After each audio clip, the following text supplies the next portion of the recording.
In modern Western society, the decay of our society has become so apparent that it's hard to even ignore it at this point.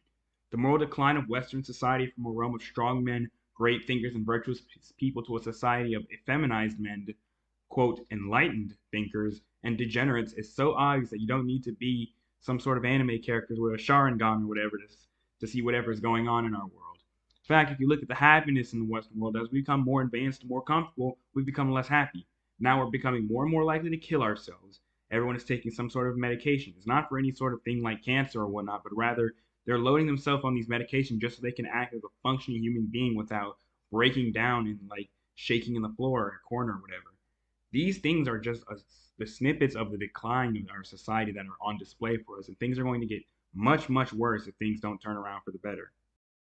One of the most prevailing problems in our lives causing this degeneration of our culture is the addiction to screens. In our daily lives, we are surrounded by so many screens that from the moment we wake up to the moment we go to sleep, we're just looking at screens.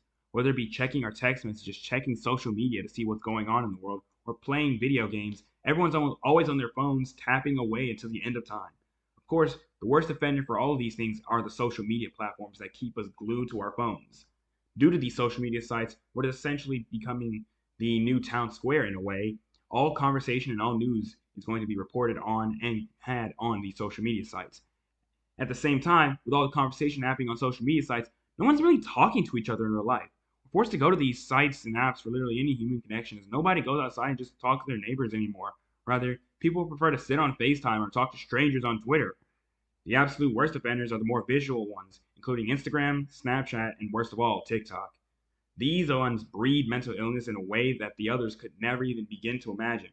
Instagram and Snapchat shove the most attractive looking people in society in front of the whole world, and since they're mainly apps for sharing images of oneself or short videos of oneself, it causes a lot of people to come out with self image issues simply because they can't compare to an almost artificial standard set by these sites where they see the most beautiful and most attractive amongst us, especially young women who use these things the most, who they'll do insane things and get insane body modifications just to look even half as much as the women they see on Instagram or or Snapchat, for example, filing their teeth. TikTok is even worse. Its premise is centered around posting short clips that are roughly 10 seconds. I wouldn't really know since I've never installed TikTok, but I have seen what they look like, so I have a rough idea. But in that 10 seconds, people are meant to do something intended, and much of it is just getting young girls to dance in explicit ways. Besides the fact that this app is just promoting softcore child pornography, TikTok's short video format before whisking you away to the next short video is designed in a way that makes your dopamine levels spike and is just long enough to hold our attention spans, which is dwindling due to the immediate gratification given by apps that use this sort of similar 10-second TikTok video format so that we can feel compelled to watch the next video, hooking the average user of TikTok to the app for way long. In fact, I'm pretty sure many of you know someone who is used to watching TikToks for hours and hours on end, multiple times throughout the day, just because it's entertaining for them. And this isn't the only app to do so. YouTube and Instagram have both adopted this model in order to better compete against TikTok, and so it's only going to get worse from here. A few weeks ago, I went to the store, and when I walked over to the self checkout line, I noticed something that was alarming to say the least. Every single person that was in my line of sight was fat. I'm not mocking fat people in America, but we have a serious problem with the amount of overweight and obese people who can just walk around our society as if there's nothing wrong with that. Much of it, of course, is the fault of the poisonous food that we are eating that contains chemicals that are carcinogenic, fattening, and addicting, do all sorts of things like lower testosterone and increase production of estrogen, just to say the least. The biggest problem, however, isn't the food. Rather, is the people's inability to stop eating it. We live in what is undeniably the time in human history where your basic resources needed to survive are as easy to get as humanly possible. This creates a problem since, before the modern day, it was always hard to find such a large quantity of food, and especially with so many addicting chemicals and substances in them. For example, sugar, which is a supernormal stimuli that activates your body's binge mechanism so that it can get as much of it as your body can really get, since it perceives all these substances that you can buy at the grocery store for $2.99 as are rare and valuable substances. Now, this is bad, and again, much of it can be boiled down to biology and these poisonous foods that we're eating. But the fact of the matter is, the rapid inflation of Americans has reached the point of comical absurdity. And rather than doing anything about it, we're told that it's mean to call American population. The American population is simply turning into Luffy back when he fought Cracker on Whole Cake Island. when what these new and land whales should be doing is acting like Luffy in the Katakuri fight, and working out to not be human bowling balls in their daily lives. But again, rather than being introspective and realize that the way they're living is unhealthy, many fat people choose to just join the body positivity movement and start pushing propaganda like health comes in all shapes and sizes and being fat is sexy and should be celebrated. These people choose to embrace gluttony and develop life threatening diseases all because they can't stop buying cheeseburgers and drinking Diet Cokes. The mass promotion of drug use as common in contemporary America has become quite surprising to say the least. And I'm not talking about moderate drinking or even people who might smoke every now and then. Rather, I'm talking about how it's acceptable to everyone to just be doing all these types of drugs on a daily basis. On apps like Tinder, a dating app that built its entire reputation on how people use it to engage in one night stands with one another, there are more people there looking to further their own addiction to marijuana than actually trying to find dates. It's also become a common sight to see high school students doing some kind of drug. Whenever you enter a high school bathroom, there's always about 6 or 7 guys standing around in a circle smoking weed or vaping. Even if schools claim that they are trying to curb it, it never goes away simply because the drug dealers in the schools, they're not getting caught, and the people who are doing the drugs are getting caught, but then they're just going somewhere else to do their drugs.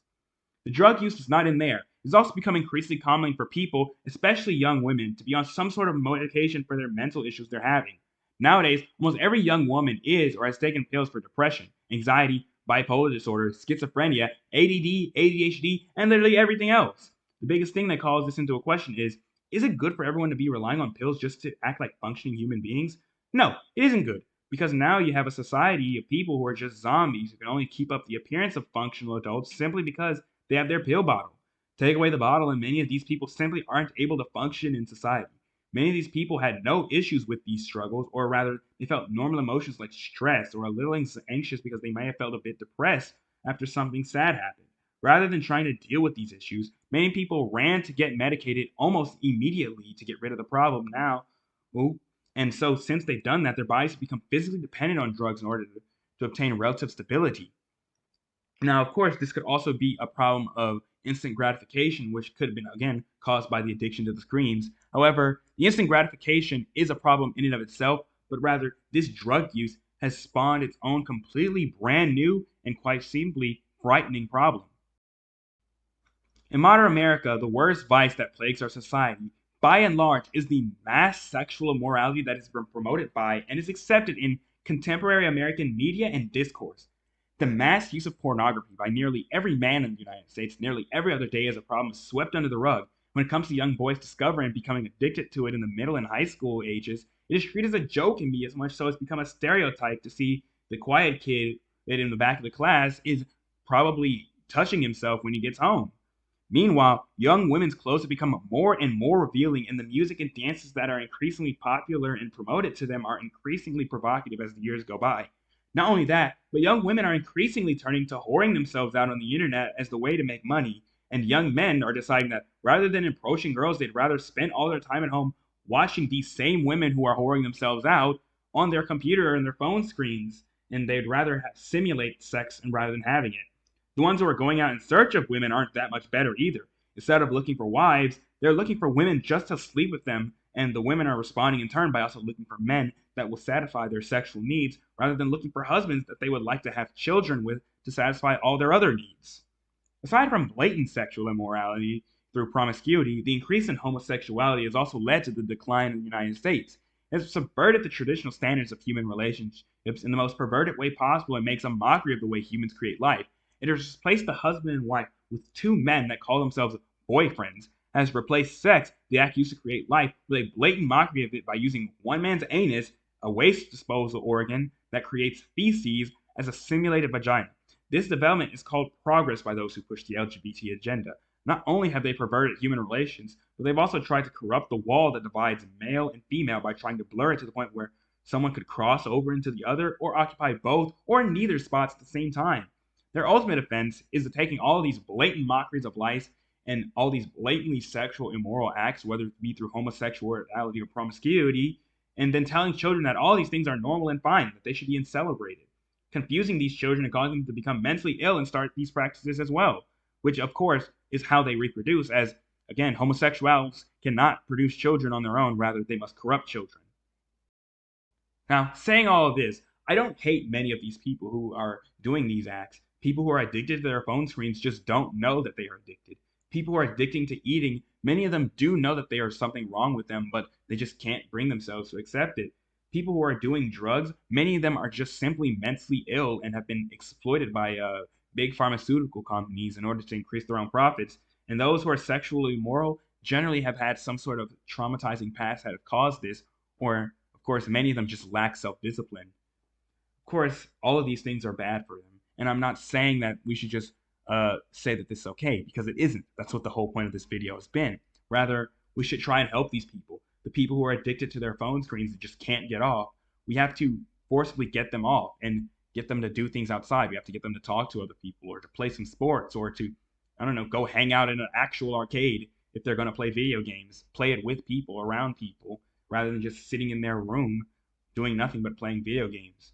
For the people who are addicted to eating food, we have to get them to eat healthier food, get them to eat more or better cuts of beef rather than hamburgers, right? Get them to eat eggs that are whole and made on good farms rather than the ones that are made cheaply and are quite simply bad for you and have only making you worse. Get them to stop eating sugary and eating all these other types of things if they want sugar, to get them from natural sources like fruits.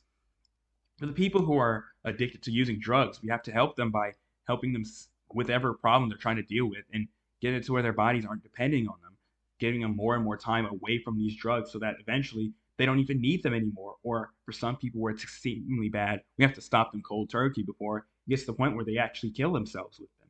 And for the people practicing sexual immorality, for those who are just promiscuous, we have to just essentially shame them into not doing it, show them just how wrong that they're doing. And for the people who are practicing homosexuality, find the issues that are causing the homosexuality to manifest and to help them deal with these issues so that they aren't uh, feeling these ways and having these thoughts. Because if we don't help any of these people, all it's going to do is further make these things common in our society. And if we want to fix and save our American society, we need to fix and save the American people. Thank you all for watching, and I'm sorry I haven't been posting any videos lately. I've been trying to upgrade the quality of the video making that I've been doing, and I've also had my own problems of delaying gratification, so to say, but I'm getting better at it, and I want to be able to post more videos. And for anyone who is watching now in the future, thank you for watching. God bless the United States of America. I'm Haunted, and I'm signing out.